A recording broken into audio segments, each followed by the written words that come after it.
Komisi 4 DPRD Provinsi Gorontalo menggelar pertemuan dengan Dinas Tenaga Kerja dan dinas terkait sebagai mitra kerja yang ada di pemerintah Provinsi Gorontalo.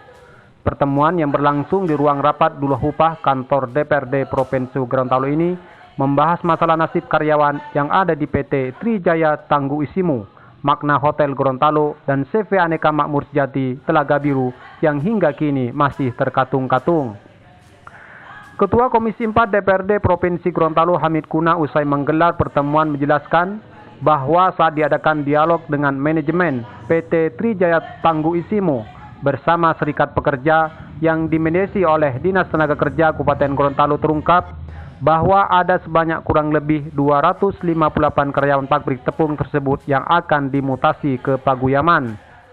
Menurut Hamid Kuna, pihak manajemen PT Trijaya Tangguh Isimu beralasan memutasi karyawan tersebut karena kontrak gedung yang digunakan untuk kegiatan operasional proses produksi tepung itu ternyata biaya kontraknya dinaikkan oleh pemerintah Kabupaten Gorontalo.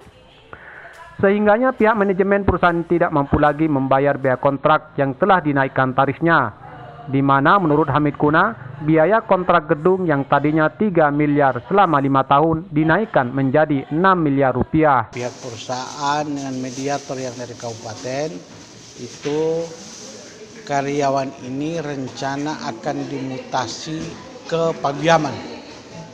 Karyawannya kurang lebih 258 orang. Kenapa dimutasi? Karena kontrak gedung yang di kabupaten itu yang mereka gunakan untuk proses tepung itu ternyata dinaikkan harganya oleh pihak pemerintah kabupaten. Sehingga mereka pun tidak mampu untuk itu. Tadinya 5 tahun 3 miliar diminta jadi 6 miliar. Sehingga pihak perusahaan tidak mampu. Tetapi setelah kita kejar pernyataan itu, memang kita dapat bahwa mereka tidak akan lagi memperpanjang itu. Kenapa?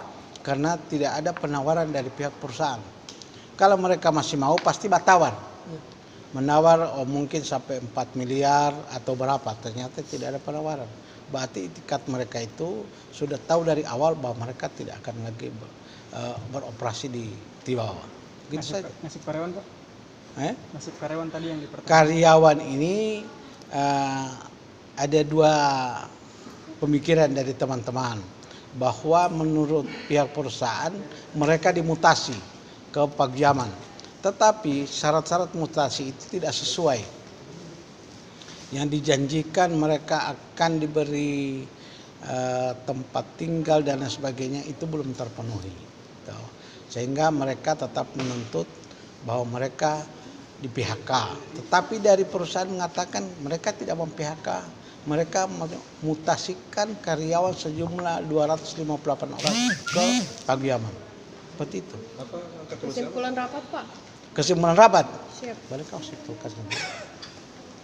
Kesimpulannya kita akan bertemu lagi. Undang lagi mereka sambil kita menunggu. Karena mereka masih bernegosiasi. Intinya kita sudah dapat bahwa Trijaya Tangguh di Isimu itu di bawah itu tidak akan beroperasi.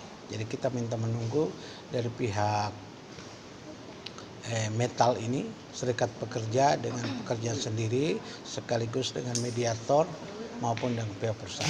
Jadi kita akan coba lagi undang mereka untuk tindak lanjut. Ya. Siap. Oke. Pak, tidak ada penawaran dari pihak perusahaan, apa perusahaan ini sudah di ambang kebangkrutan begitu? Yang mengatakan ambang kebangkrutan itu bukan kita, karena kita tidak tahu, yang mereka tahu sendiri. Apa mereka itu masih layak berjalan atau tidak. Kalau kita memastikan atau menduga, saya pikir mesin mereka masih ada di situ kok. Di pabrik itu, di gedung di bawah. Soal kita memastikan mereka tidak mampu untuk melanjutkan itu, saya pikir sudah jelas sekarang. Mereka sudah tidak mau operasi lagi di situ. Mereka lebih besarkan di Paguyaman. Itu menurut penyampaian dari HRD tadi. Itu saja. Jadi kita bicara mereka di ambang kebangkrutan, memang sudah jelas dia tidak mau perpanjang. Dan kita tidak mengatakan bahwa mereka ambang, tidak. Kita hanya melihat bahwa mereka tidak mau beroperasi lagi di Tibawa.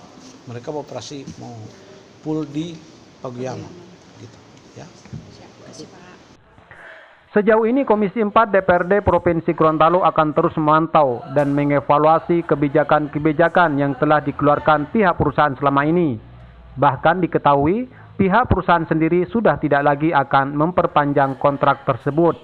Hal ini karena tidak ada penawaran dari pihak perusahaan untuk melanjutkan kerjasama dengan pemerintah daerah. Bahkan syarat-syarat melakukan mutasi kepada karyawan PT Trijaya Tangguh Isimu sudah tidak sesuai dengan apa yang telah dijanjikan kepada para karyawan sebelumnya, terutama masalah tempat tinggal dan lain-lainnya yang belum terpenuhi. Sehingganya mereka menuntut bahwa para karyawan tersebut di-PHK. Namun sebaliknya, dari pihak manajemen perusahaan sendiri selama ini belum melakukan PHK terhadap karyawan tersebut. Tim Liputan melaporkan.